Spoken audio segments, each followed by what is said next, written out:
how I feel about it is that what I've done has been an intervention, especially with regards to like feminist art. I identify as a feminist, but you know, not a lot of work by women of color is really acknowledged, especially, I mean, also like queer women.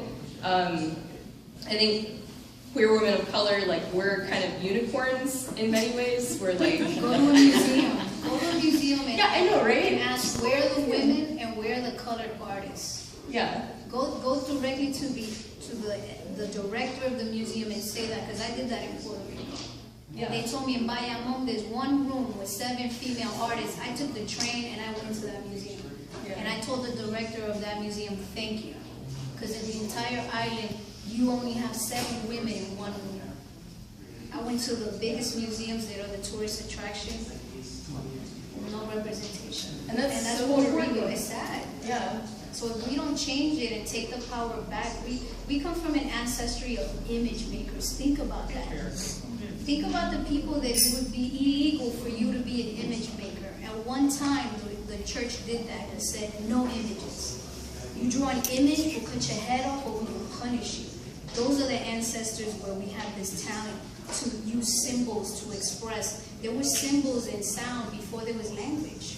If you really think about that, when you put pencil to paper, you're changing someone on the inside. There's mystic symbols and things like that. Your images resonate psychically with people. Whatever you make, good or bad, it stays with people. So it's an honor that you have that talent to communicate visually. Don't take it lightly. It's really interesting hearing the perspective of everyone. Am I the only one here that's actually create comics? Yes. That inspires me. Oh, okay. Cosplay is an art.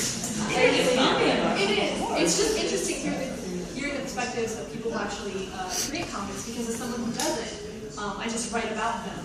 And so my identity as a Latina, it comes into play, but it's come into play more, I think, in recent years, that people have actually acknowledged that there are women of color who like comics and read them and write them. So now my identity, when I began writing about them, it was my identity as a woman that really kind of brought people in and wanted to hear that perspective. And now it's my identity as Latina and a woman. I love the fact that I can write pretty well. That's also important. But I almost discovered that kind of accidentally because I do cosplay. And without even realizing it, for the last few years, like all my major cosplays have been of Latino characters. And I didn't even... And they've been male. I didn't even put that gender bend up. Sounded good.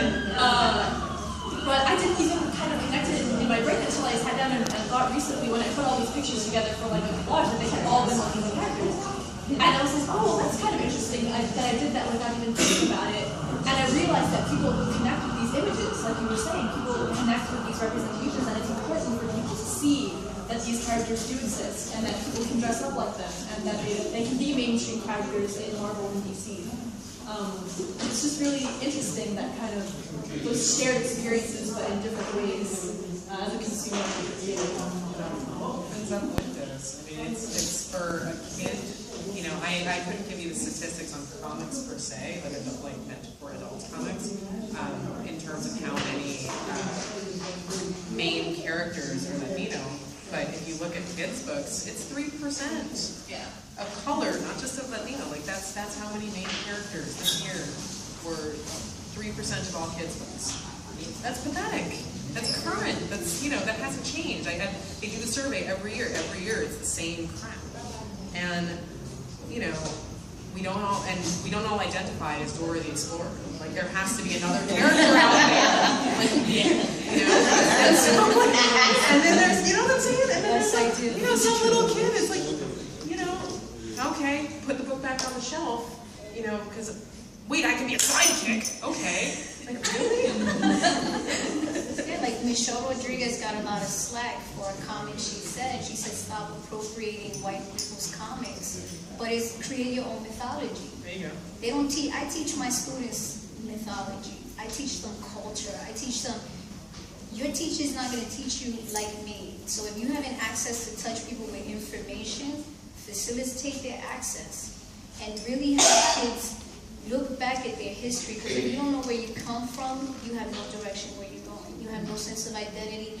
And I always saw myself as a citizen of the world. There's a mural in a university in Puerto Rico that my aunt always told me that. Citizen of the world. But there's a pride when you hear that there's a scientist, the Puerto Rican scientist that's developing the Mars rover. That makes me proud, you know? And I don't know what student that I share that with is gonna motivate them to become a scientist, or to say, wow, there's a potential that I can do that as well. So to see women in comics, to see minorities in comics, to see them in the lead, even in films, like look at Exodus. That you couldn't get any colored people to be in Exodus. Like, you know, things like that. Like, and for me, it's boycott. You know, marching doesn't change anything. When you boycott and you say, I'm not buying from a place that won't hire me, then you take the power back. And you say, this is what I want to see. And you force these big companies to cater to us. We are in charge of entertainment. Think about that. When they threw people to the lions a long time ago, that was TV. We get it on channel. You know, I was waiting for you to connect that dot for me. no, but those were the theories of a long time. So anytime you draw and you tell a story using pictures, you're an alternative to the garbage on TV. Think about it. Okay, so we're going to go to the next part of our conversation, outside of our ethnicity. Oh my God, it's been a long week, you know? Okay, in recent years, there have been a lot of conversations throughout the media in regards to sexism in the industry. Have you experienced any? If so, how do you handle it? Alitha.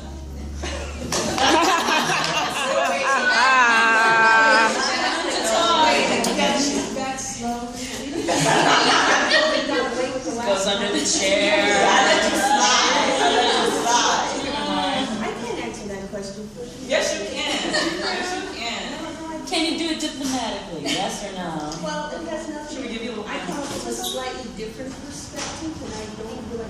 But that's the interesting part. So I'd like to read it. Oh, anyway. Still the Didn't you have to hide that you were a woman at first? You just went as a Well, that's what they built me as. I didn't have a choice. See, I come from where you don't draw what you want to draw. You draw what they tell you to draw. They find someone else who will. It's a whole different market. It's that you're competing in that 1% club, and they don't care what you have to say. They just care that you can draw Superman, the DC way, or you can draw whatever the Marvel way. And if you can't do that, you don't belong here. That's it. There's no more to it. You can't turn it in on time, you don't belong here. My lovely bum passed out a few weeks ago. You can't work, you don't belong here. Nothing else is important. That's what's important. So as far as my identity, no, I want my whole thing is being able to say, I can do this too. Because they don't know how to build me or fit me in anywhere. I've never been up for any awards to try to attend. Hopefully one day I'll go away and I won't be here anymore. No, I stopped that. Yeah. Well, I stopped that from one end, but there's nobody to replace me. No one is coming, and they don't stay very long for the same reasons. Because it's difficult work, it's a little bit of time, no time for your family. My son's grown up in comic book conventions. It's not been fun or pretty, and quite frankly, you don't get paid very well. And you were here, every time I pick up a pencil, I ask myself, why am I doing this? Why am I doing this? Because I want to tell a story. That's why I'm doing this. I'm here to tell a story. But what I faced is when I'm on Iron Man and they're ready to change the armor, I don't know if she can handle drawing the new Iron Man because she's a girl. Somehow being a girl is going to affect this. The rest of the time I'm in comic book stores hearing people debate about the artist behind Sean Chen. I don't like that guy so much. Oh, that guy, because A is a masculine name, so they assumed I was a boy for very, very many years. I tend not to come out. It's that woman's fault at the end to making me come out to these things. Because I prefer to sit home and draw. And I had a guy like Jack Kirby one day at my desk. That's the proper way to go. And I would be remiss looking down or looking up. Yes, and you remembered only as a woman who drew comics. Because I feel that, I don't know if I've added to any of these characters' legacy, but I don't want anyone to remember me only as that woman who drew comics for that little bit of time you were alive. It wouldn't be worth it for me. Now leave me alone. Stop with me.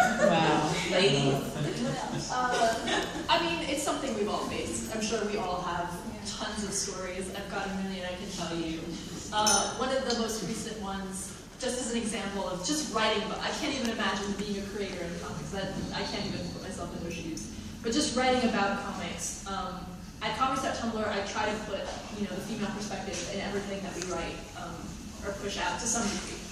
And we were writing about, there's this comic book called Justice League, Wonder Woman's League of One, in which Wonder Woman defeats the entire Justice League. She just defeats everyone. She's very clever and kicks everyone's butt.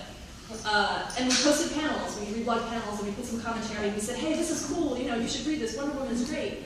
And someone reblogged it and added a comment, like, Wonder Woman kicking the entire Justice League's butt? That's impossible. I saw that. How could she do that? Why would you do that? How is that even productive? How could she do that? That's woman logic. Wow, really? But when Aquaman does it, when he puts Batman, Wonder Woman, and Superman in their place for getting involved in Atlantis affairs, that's badass. That's cool. Yada yada yada. And people sort of forget that story by Greg Rucka with Wonder Woman versus Batman, and she beat his ass. And I very politely told him, you can read the book because the reason she kicked everyone's butt was to save their lives. So maybe if you read the book, maybe you'd understand why this is so important. And did you respond to that person and say that? I did. I had to because that's the thing. People just make these crazy, dumb assumptions about these female characters that they're not as capable or they're not as important. And these stories are important and they're empowering because if you think about, this character making these sacrifices and going through these things, being as clever as Batman and being as strong as Superman to take all of these other really powerful characters, that's something that you read and you go, that's awesome, That's something I can identify with. I wish I was Wonder Woman. Let's be real. One thing I would suggest is when you encounter someone telling you ignorant things like that, just be like, oh wow, thank you for sharing the content of your mind. But thank you for sharing. Teachable moment, and your comment to them is a teachable moment. Like how you react and respond can convert someone and say, oh wow, I see that. Absolutely. It was a very polite response. Yeah, no, you did really God, God bless you. Take a breath before you type that. God bless you, yeah. I'm telling you. So I do want to interject as far as the experience, you asked about the experience in the industry, right? And so, as much as I've had the horror stories that basically any woman sitting in here can be like, yeah, that happened, okay, right? And people being like, you drew that, really? The majority of my experience has been overwhelmingly positive. Like, I am the beneficiary of not going, of Alitha, breaking it open. You know what I mean?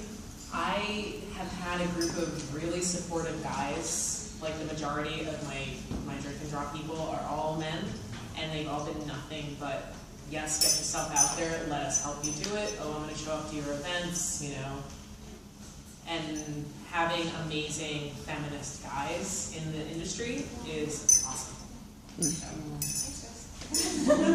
I could definitely relate to that because now let's put it this way, I've been very lucky.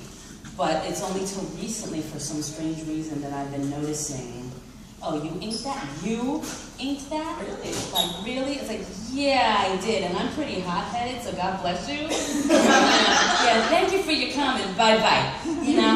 Yeah, I've been noticing a little more oh, now that I'm starting to get a little known and a little more, within the industry, I've been noticing the feedback is a little oh, who inked this?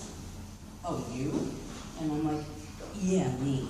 It's so I've been noticing a little bit, but like Sara, my entire experience so far up to this point has been overwhelmingly positive. I've gotten a lot of great support from a lot of great guys in this industry. Actually, it was guys who dragged me into this and said, you need to be doing this now, you need to be getting your work out here. And to this day, they're still doing it. They're still no matter how much I try to say no, they're like, yeah, you got that. And thank God for guys like this, like Ray, like Jane over there,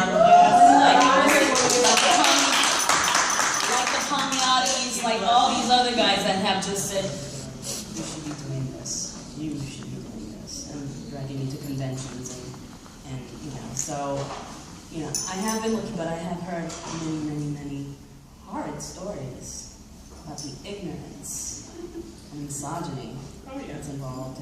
I'm sure somebody will get into it. It is. I mean, I feel like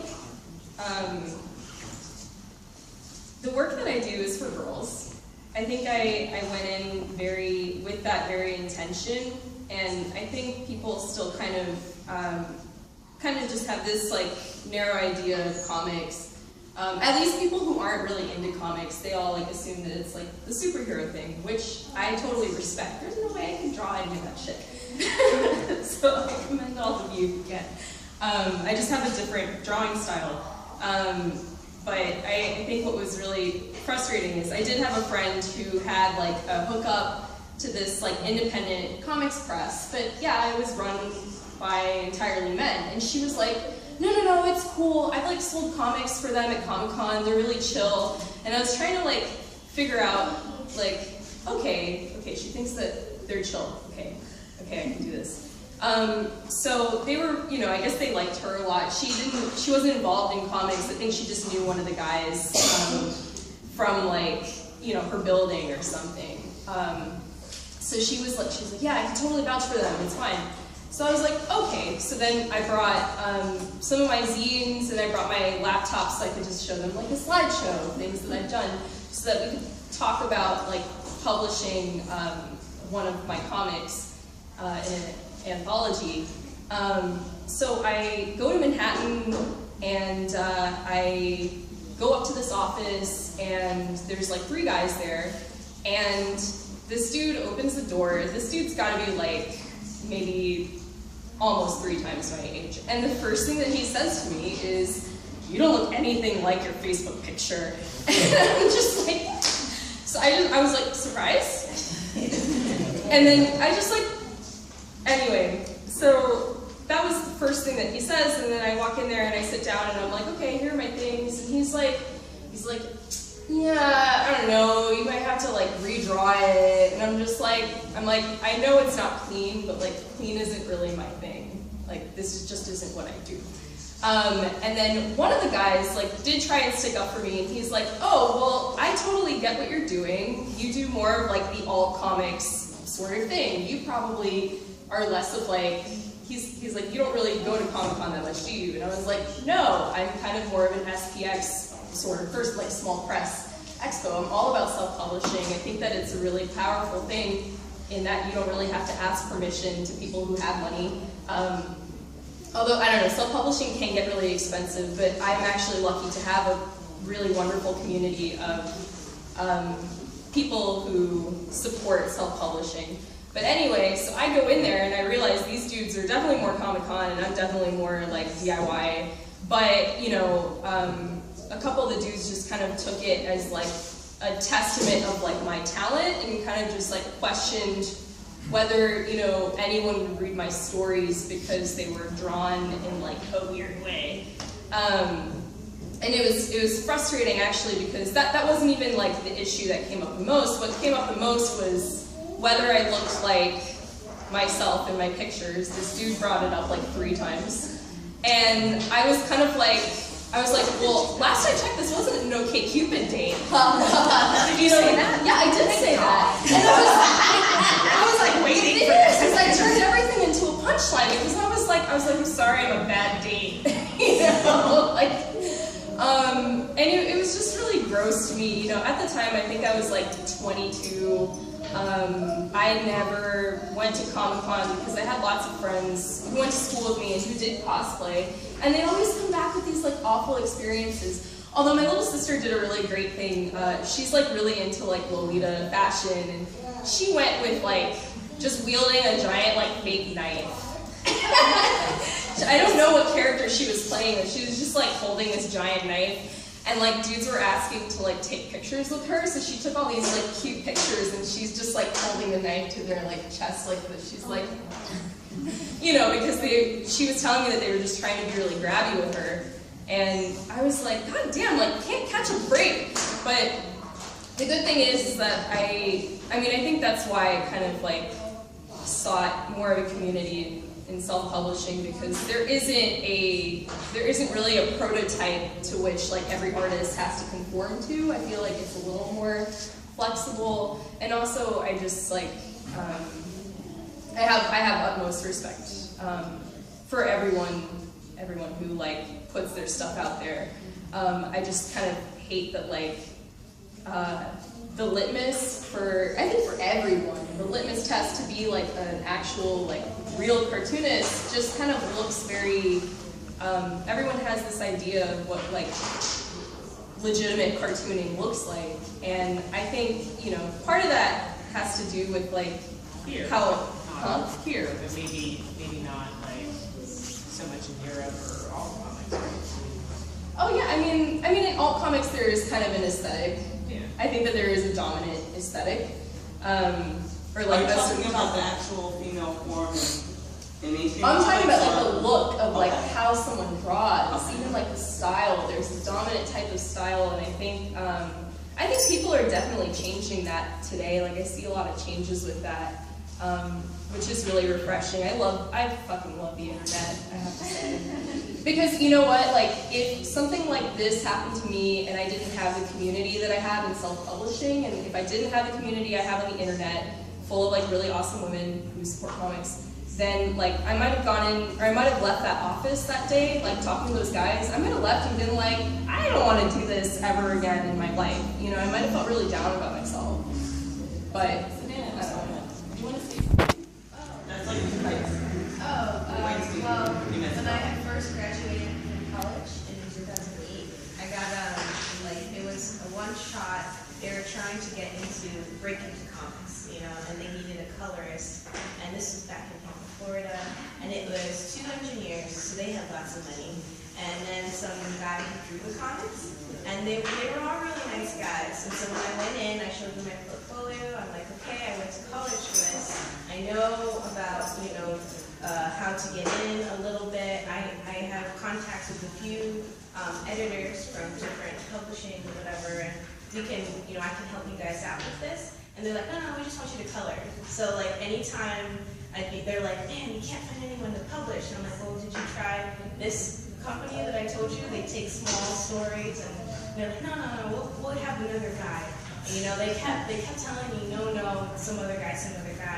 And then luckily I had them write up a contract and say, you need to pay me this much money for these many pages by the end of these few months, because they were going to try and be like, well, we'll keep you on, and when we get published, then we'll pay you. And I was like, no, this contract says you need to pay me. You know, I know you guys have money because you're both engineers and make a lot of money.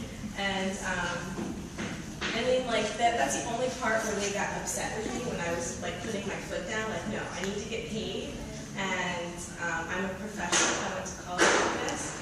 And then they turned it around and were like, okay, well, here, this last line in the contract says that you have to finish it in 2 weeks when I have the rest of the month. And I'm just like, I didn't see that. And they're like, yeah, well, you got 2 weeks to finish this. So I called my friend in Ohio, we were roommates in college, and I'm like, I need you to letter this for me. Your name won't be on the comic, I will pay you a portion of what they're paying me, but I need to get this done. And she's like, I got you.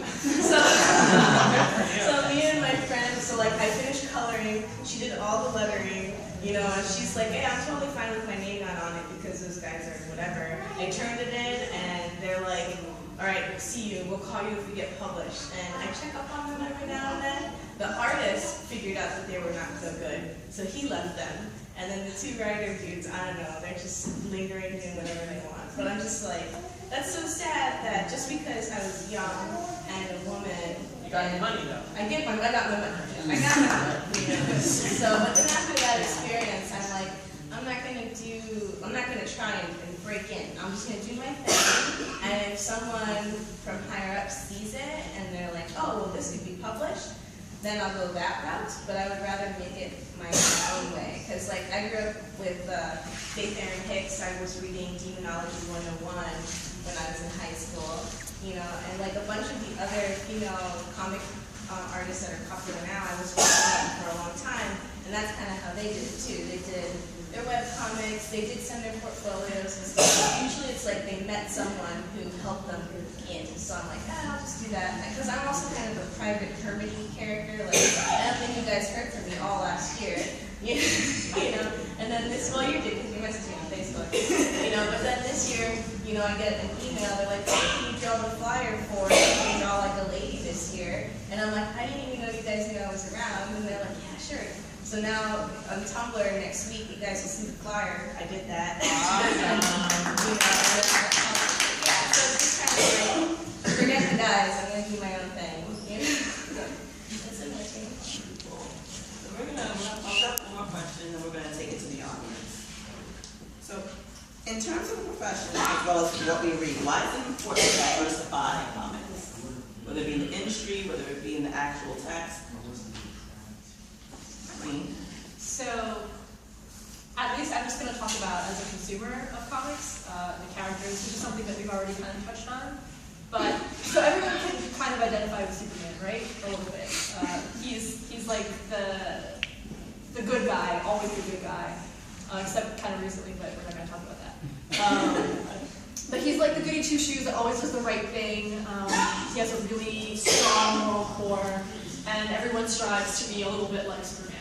So he's an easy character to identify with. But if you see a character that looks like you, if you see a character that has your language or has your culture, how much easier is it to identify with that character, right? Because there's something about seeing something that's like you that's like a magnet.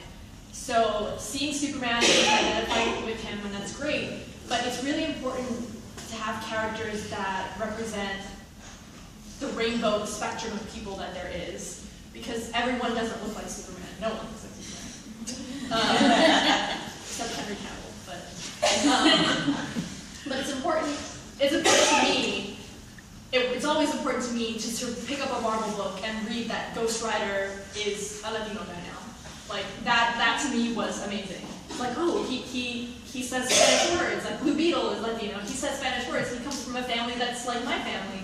Like that for me was a big deal, and it was like eye-opening that they could understand that, the creators could understand that and put that in a mainstream book. So I feel like, at least in comic book characters, it's really important for kids and for adults and for consumers to have that thing to aspire to be in superheroes, that thing to think about and have in the back of your mind as like an ideal, I guess. So representation is important to me, at least in that respect. I think they should like diversify, and I love fandom. I like the whole family debate because I wanted Angela Bassett to play Storm. So I buy like old dolls and I repaint them and redo them. So I did like a Storm of how I wanted her to look, and she was like really like chocolate, dark skin. She looked like Lupita Nyong'o, yeah. Yeah, and I was like, you know, to me that's Storm. I bought like an outfit, I outfitted her, and then I put her behind an X-Men sign, and one of the directors of the film, I hashtagged it on Twitter, and I was like, that's Storm. I'm just saying. And then he was like, he favored it, and then other people favored it. And sometimes in Pinterest, I just collect certain images of certain dolls that I do, and I was surprised by how many people repin certain images. And I'm like, you know, now as a consumer, you have a say. And a lot of companies follow Twitter, follow Tumblr, follow Flickr, all of these different sites, and they gather information on you, especially when they say, this guy would like to okay your location. They're gathering information on you. When you like something, they sell that information to companies. So now you have an input as a consumer, as someone who goes to buy the book or see the film and say, this is what I want to see. So if you like something or you have your own art or version of something, put it out there. Someone will see it, like she was sharing, someone saw her work and hired her for a job. Now the playing field is very different. So there's no ageism, sexism. Now it's like she was saying Alitha at the end, if you could do the work, they'll keep you. Okay, so I guess, did you want to say something? Well, I was going to ask, diversity in what, in terms of gender, or in diversity or both, whatever? Whatever you want. Whatever, well, there's more of us. There's more of us trying to break in now. There's more of us trying to get in there, so why wouldn't you want to see yourself? You know, you really need to people, in terms of gender and their ethnicity, they need to get the courage out there to break out and just to be like, you know, I don't know who just said in here, I think it was, I don't know who it was, but they said something about, well, I'm just gonna do what I'm gonna do. I'm not gonna worry about breaking in per se. I'm not gonna be, you know, showing my work to somebody. I'm just gonna do my work, get it out there. Now with the advent of social media, i.e. Facebook, Tumblr, Instagram, all these things, you have so much at your fingertips now where you could just do it yourself and get it out there and have the courage to say, this is me, this is who I represent, this is what I want out there. You like it, fine. You know what I mean? So, you know. So you sing the book soon? Yes, we'll be seeing something soon. And one last thing, especially because I see a lot of young artists here, there's something called Weebly.com. You can make your own site in 2 hours. Put your work out there. And Wix also. Wix, like, you understand what I'm saying? Your illustration should be boom. I did a professional teacher website in 2 hours, and it's up. Weebly.com, free. Free. My friend Peter said it best. 3 words. Do the work. Exactly. Don't be afraid to create, and if someone gives you trouble on the basis of your sex or your gender or whatever you identify with, come to me on the group. Yay! Yeah. All of us, yeah. Okay, so I want to thank the ladies for coming out. I really appreciate it. This was a last minute panel. Thanks to Bray, whoever he is hiding in the bathroom. So I thank you so much for coming and showing up and showing out. So I want to give them a round of applause.